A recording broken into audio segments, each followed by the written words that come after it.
जय श्री राम, जय श्री राम, जय श्री राम। जीजा माता की, संभाजी राजे की।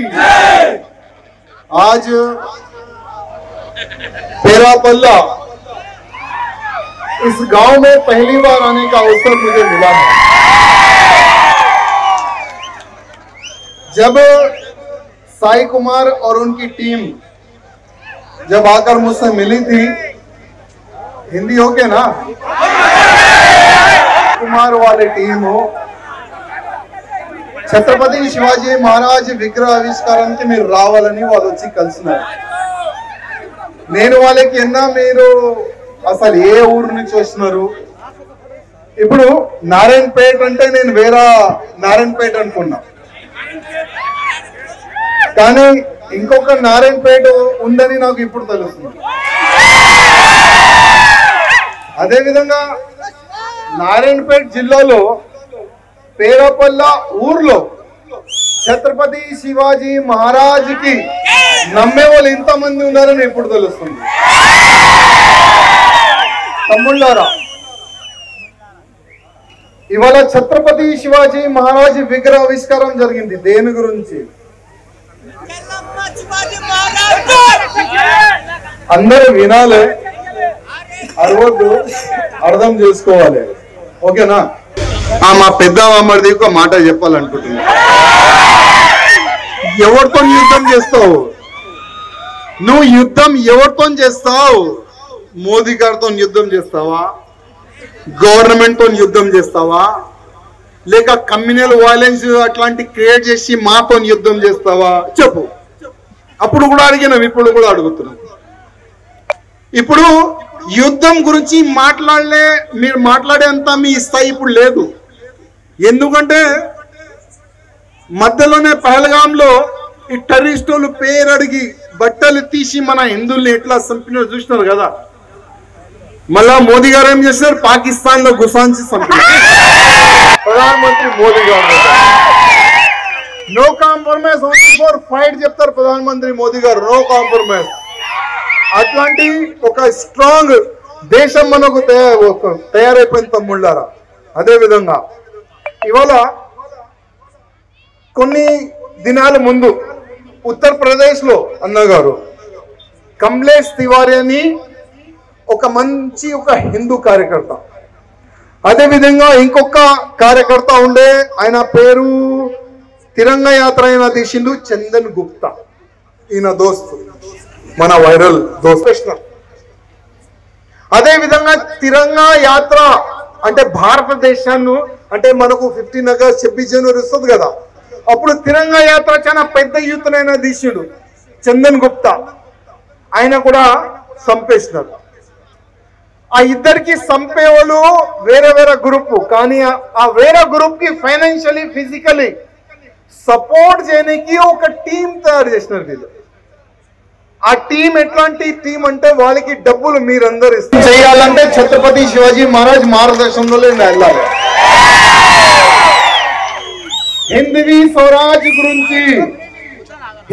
స్వరాజ్ గురించి ఛత్రపతి శివాజీ మహారాజ్ ఆనాడు పోరాడిండు.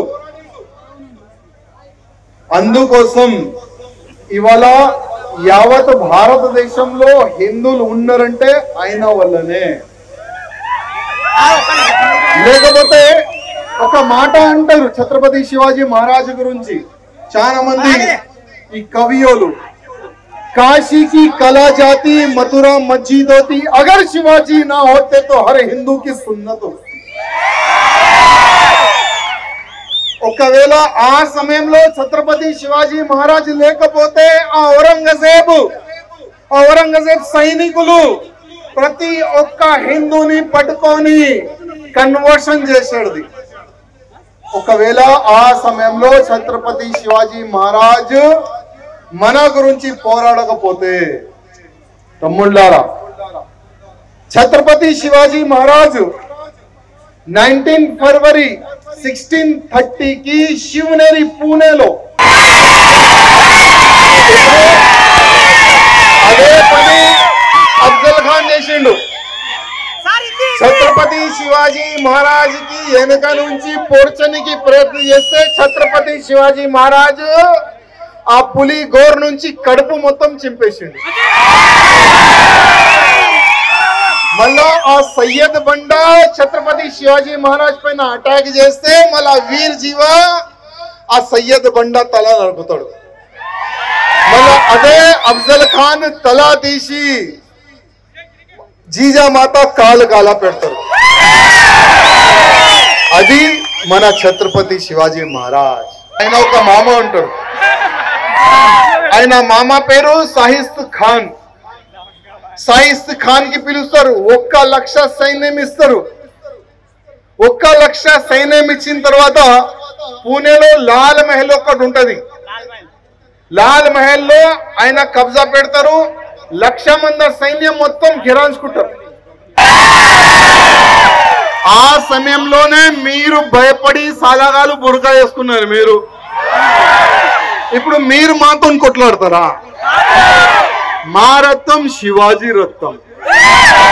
అప్పుడే మీ పూర్వకులు బురకా వేసుకొని దాచుకున్నారు మా భయంకి. సాహిద్ ఖాన్ దాచుకున్న తర్వాత శివాజీ మహారాజ్ చూస్తాడు. ఎందుకంటే లేడీస్ అంటే చాలా రెస్పెక్ట్ శివాజీ మహారాజ్కి. కొడుకుల్లో 2 కొడుకులకి సమాధి చేస్తాడు ఆయన. 2 కొడుకులకి యుద్ధంలో చంపుతాడు ఆయన. అట్లాంటి వజీర్ ఖాన్ కూతురు ఛత్రపతి శివాజీ మహారాజ్ కు దొరికితే ఎంత సమ్మానంతో ఎంత మర్యాదతో పంపిస్తారు ఒకసారి మీరందరూ ఆలోచించాలి తమ్ముళ్ళారా. ఛత్రపతి శివాజీ మహారాజు గొరిల్లా యుద్ధ చేసేది ఎక్కువ శాతం. చాలా టెక్నిక్ తోని ఆయన కొట్లాడేది.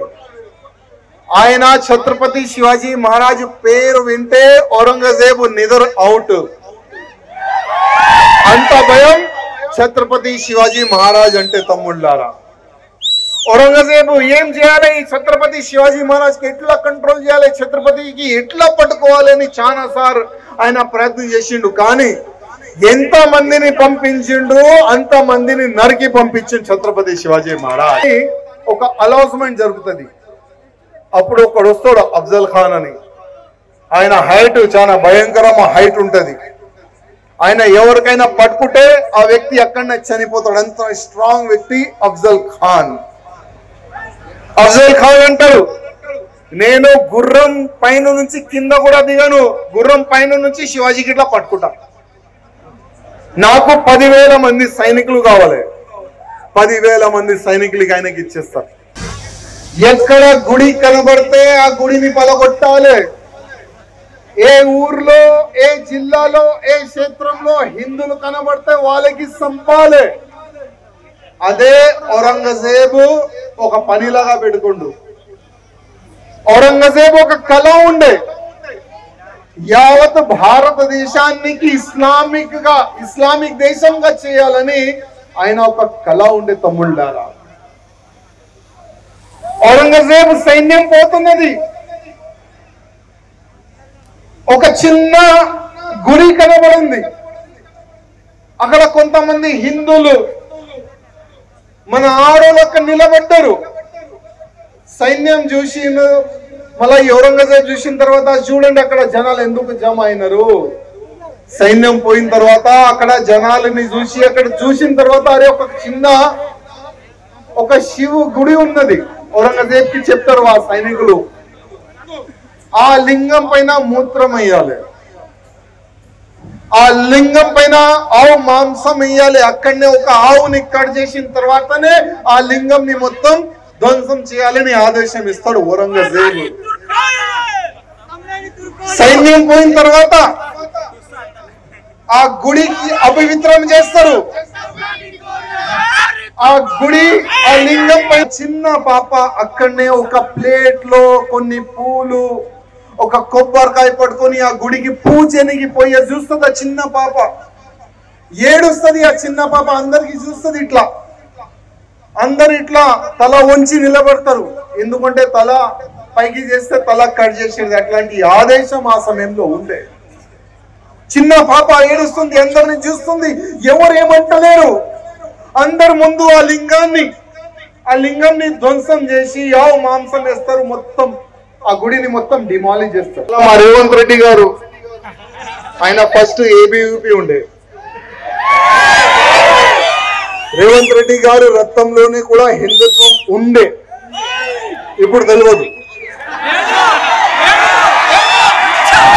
రేవంత్ రెడ్డి గారు మధ్యలో ఒక స్టేట్మెంట్ ఇచ్చినారు, మోడల్ గోశాలలు కడతారని.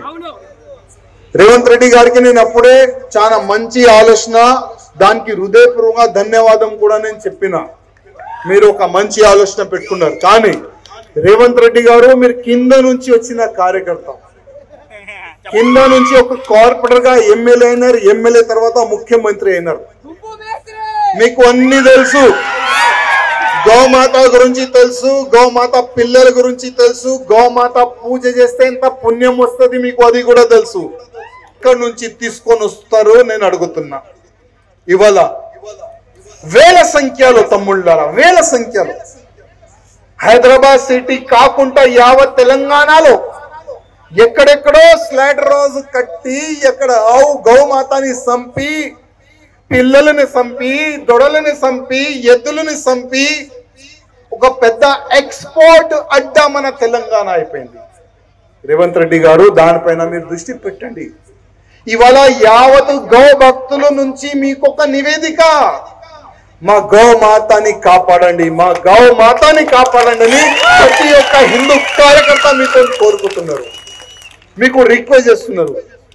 రేవంత్ రెడ్డి గారు ఛత్రపతి శివాజీ మహారాజు 12 సంవత్సరాలు ఆ చిన్న ఏజ్ లోనే కత్తి పట్టుకుంటే ఇవాళ మేము కూడా కత్తి పట్టుకుంటాం మా గౌమాత రక్షణ గురించి. సావానికి సిద్ధం, గోమాత రక్షణ గురించి దేనికైనా మేము సిద్ధం. ఆ మాట ఒక్క మీరు యాద పెట్టుకోండి. ఎంఐఎం కి బడే పడకండి. ఆ ఇద్దరు మా చిన్న బామ్మర్ది పెద్ద బామ్మర్ది వాళ్ళు ఇవాళ మీ గవర్నమెంట్ ఉంది, మీ కాలు పట్టుకున్నారు. కేసీఆర్ గారు గవర్నమెంట్ ఉంటే వాళ్ళు కాలు పట్టుకున్నారు. ఒకవేళ నెక్స్ట్ బీజేపీ గవర్నమెంట్ వస్తే ఎవరు కాలు పట్టుకుంటారో అర్థం కాదు. ఓకే, రాజకీయాన్ని పక్క పెట్టండి. ఇది ఒక ధర్మ వేదిక. ఈ యొక్క ధర్మ వేదిక నుంచి నేను మీకు రిక్వెస్ట్ చేస్తున్నా, ప్రతి ఒక్క హిందువులు ఒక్కటే ఒక్క కోరిక, మా గౌమాతని కాపాడండి. ఇదే మా కోరిక, అందరి కోరిక కదా, అదే కోరిక కదా. ఇవాళ ఒకవైపు మన ఆవులని చంపుతున్నారు, ఇంకోవైపు లవ్ జిహాద్ పేరు పైన మన హిందూ అమ్మాయిల్ని టార్గెట్ చేస్తున్నారు. మన హిందూ అమ్మాయిల్ని టార్గెట్ చేసి, కన్వర్ట్ చేసి, పెళ్లి చేసి పిల్లల్ని కనే అట్లాంటి ఒక ఫ్యాక్టరీగా తయారు చేస్తున్నారు మన హిందూ అమ్మాయిలకి. ఇవాళ మనం మాట్లాడుతున్నాం లవ్ జిహాద్ పైన ఒక చట్టం రావాలి. ఇవాళ నేను ఏ పార్టీలో అయినా ఉండే పార్టీ పక్క పెట్టండి, కానీ ప్రధానమంత్రి మోదీ గారికి నేను రిక్వెస్ట్ చేస్తున్నా, 4వ సారి మీరు గెలవాలంటే లవ్ జిహాద్ పైన, గౌ హత్య పైన, ల్యాండ్ జిహాద్ పైన, ఇంకోటి హమ్దో హమారేదో ఈ జనసంఖ్య పైన మీరు ఒక చట్టం తీసుకొని వస్తేనే 4వ సారి మీరు గెలుస్తారు. లేకపోతే హిందువులు కూడా ఆలోచన చేస్తారు, మోదీ అంటే కాషాయం, కాషాయం అంటే హిందుత్వం. మేము ఒక కాషాయ పార్టీని గెలిపించిన తర్వాత కూడా మా కోరికలు పూర్తి కాకపోతే మేము ఎక్కడ వెళ్ళాలని అందరు బాధపడతారు. ఇప్పుడే ఆ ఒక చిన్న పాప ఒక సంకల్పం తీసుకుంటుంది, నా పెళ్లి అయిన తర్వాత నాకు పుట్టే బిడ్డనే ఈ ఔరంగజేబుకి సమాధి కడతారని ఆ చిన్న పాప ఒక సంకల్పం. ఆ చిన్న పాప ఎవరంటే జీజా మాత. ఇప్పుడే మనం పూజ చేస్తాం. సంకల్పం ఎంత గట్టది తమ్ముళ్ళారా, సంకల్పం ఎంత గట్టది, ఎంత గట్టిగా ఉంటది ఒక్కసారి మీరు ఆలోచన చెయ్యాలి. ఇవాళ మనం ఉన్నాం, మన చిన్న పిల్లలకి, మనకు ఎవరికైనా పెళ్లి అయితే వాళ్ళకి ఒక కొడుకు పుడతాడు. కొడుకు పుట్టిన తర్వాత మనలో ఆలోచన ఏముంటది, మన కొడుకుకి మనం మంచి ఎడ్యుకేషన్ ఇద్దాం, ఆయనకి ఇంజనీర్ చేపిద్దాం, డాక్టర్ చేపిద్దాం, పోలీస్ చేపిద్దాం, ఏదో ఒక పెద్ద పోస్ట్ లో ఇద్దాం, ఆయనకి ఒక మంచి వ్యక్తిగా తయారు చేద్దాం. ఈయన ఒక మంచి జాబ్ చేసిన తర్వాత ఆయనకి సాలరీ వస్తుంది, మనం మంచిగా బతకొచ్చు. అందరిలో ఆలోచన ఉంటది కదా, కానీ జీజామాతలో ఆలోచన ఏముండే, నా కొడుకుకి నేను అన్ని గ్రంథాలు నేర్పిస్తా, రామాయణం నేర్పిస్తా, యుద్ధ కళ నేర్పిస్తా. చిన్నప్పటి నుంచే ఛత్రపతి శివాజీ మహారాజ్ కి జీజామాత ఒక యోధుడుగా ఆయనకి తయారు చేసింది జీజామాత. అందుకోసం ఇవాళ మనం హిందూ ఉన్నామంటే ఆ జీజామాత వల్లనే, ఆ ఛత్రపతి శివాజీ మహారాజ్ వల్లనే. దుంకనికి ప్రయత్నించిన శివాజీ మహారాజ్ కత్తితో కొడితే 3 వేలు కట్టి చాలా యుద్ధాలు, అట్లాంటి చాలా యుద్ధాలు మన ఛత్రపతి శివాజీ మహారాజ్ చేసిన తమ్ముళ్ళరా. కానీ ఒక్క యుద్ధం కూడా ఛత్రపతి శివాజీ మహారాజ్ ఓడలే తమ్ముళ్ళరా, ఒక్క యుద్ధం కూడా. కానీ చాలా మంది మన రాజులు ఉండే, వాళ్ళు చాలా వరకు తప్పులు చేసినారు. పృథ్వీరాజ్ చౌహాన్ గారు 16 సమయంలోనే ఛత్రపతి శివాజీ మహారాజ్ కత్తి లేబట్టి గౌరక్షణ చేసిన తమ్ముళ్ళారా. ఆ సమయంలోనే ఛత్రపతి శివాజీ మహారాజ్ దాదాపు ఒక 12 ఇయర్స్ అయిన ఏజ్ ఉండే, 12 ఇయర్స్. ఒక కసాయోడు గౌమాతని గుంజుకొని తీసుకొని పోతుండు. అందరు చూస్తున్నారు, గౌమాత ఏడుస్తుంది. అందరు ఊరు చూస్తున్నారు, అసలు ఏంది గౌమాత అరుస్తా. కత్తి చూసినావా, ఇది మా తినే ఆహారం, దీన్ని మేము కోస్తాం, మేము తింటాం. శివాజీ మహారాజ్ కి ఆ కసాయోడు అంటే ఇమీడియట్ గా ఛత్రపతి శివాజీ మహారాజ్ గుర్రం పైన నుంచి దుంకుతాడు, ఆయన చేతు నరుకుతారు, ఆయనకు సంపుతారు. 12 సంవత్సరాలు ఆ ఏజ్ లో ఛత్రపతి శివాజీ మహారాజ్ గౌరక్షణ చేసుకుంటాం. ఇవాళ మనం చూస్తున్నాం, ఎక్కడ చూస్తే ఎక్కడ మన గౌమాతాని తల్లిని సంపేస్తున్నారు.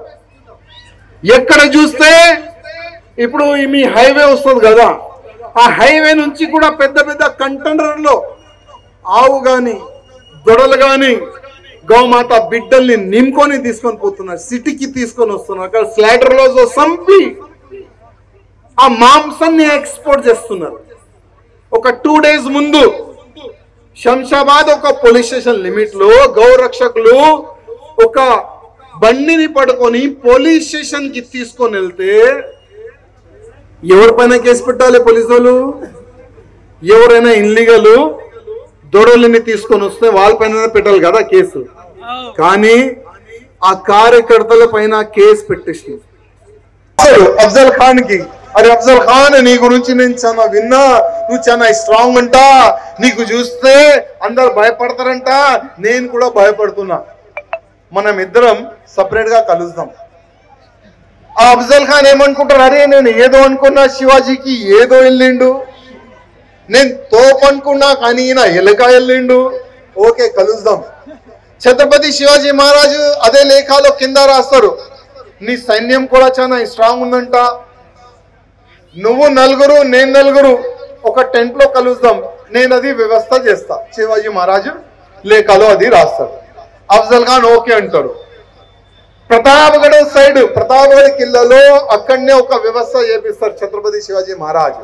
మంచి వ్యవస్థ, గ్రాండ్ వ్యవస్థ చేస్తాడు. అఫ్జల్ ఖాన్ అక్కడి నుంచి వస్తాడు, ఆయన ఎంబడి సయ్యద్ బండాని చాలా డేంజర్ వ్యక్తి ఉండే. మళ్ళా శివాజీ మహారాజ్ ఎంబడి సయ్యద్ అంటే ఇక్కడ వీర్ జీవా అని ఆయన కూడా చాలా ఖతర్నాక్ వ్యక్తి ఉండే. చాలా గొప్ప గొప్ప సైనికులు మన శివాజీ మహారాజ్ ఎంబడి ఉండే. అప్పుడు కొంతమంది సైనికులు టెంట్ బయట ఉంటారు, ఆయన ఎంబడి ఇద్దరు, ఈయన ఎంబడి ఇద్దరు కలుస్తారు. ఆల్రెడీ అఫ్జల్ ఖాన్ ప్లాన్ చేసుకుంటాడు, నేను శివాజీకి పట్టుకొని చంపేస్తా. కానీ శివాజీ మహారాజ్ కూడా మొత్తం ప్లాన్ చేసుకుంటారు.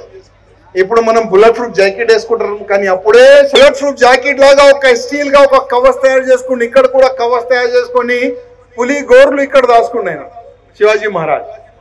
ఓకే అఫ్జల్ ఖాన్ గారు మీరు చాలా గొప్ప వ్యక్తి అది ఇది అని మళ్ళా అఫ్జల్ ఖాన్ అంటారు నువ్వు ఎన్ని దౌర్జన్యం చేసినావు ఔరంగజేబు అన్ని కిల్లలు నిన్ను ధ్వంసం చేసినావు అన్ని కబ్జాలు చేసినావు అన్ని నువ్వు ఇచ్చేసే లేకపోతే మర్యాద ఉండవు నేను చంపేస్తా మంచిది సార్ అని మెల్లగా శివాజీ మహారాజు దగ్గర వస్తారు ఇద్దరు కౌంగిలిస్తారు అఫ్జల్ ఖాన్ ఇప్పుడు ఈ తుర్కుల్లో